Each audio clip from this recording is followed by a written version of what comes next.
This experiment is totally counterintuitive but can be done with very simple materials. You require 2 plastic bottles with lids and couple of pieces of stiff straw.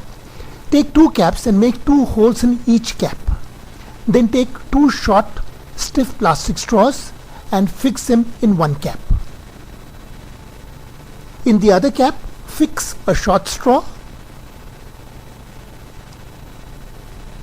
and the long straw, which is 20 centimeters long.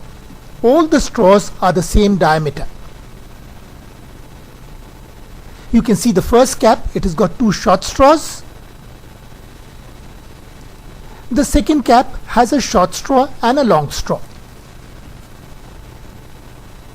You can see that both the lids are screwed on to 2 empty bottles. Now fill the bottles completely up till the top with water, and then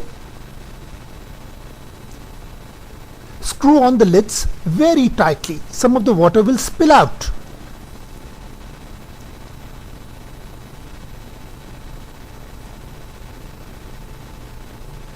Now hold both the bottles and invert them simultaneously. Water will start gushing out.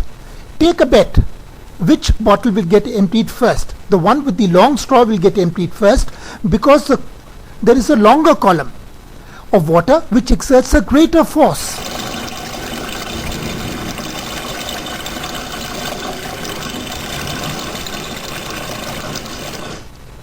The one with the longest straw gets emptied first. You would not have expected that.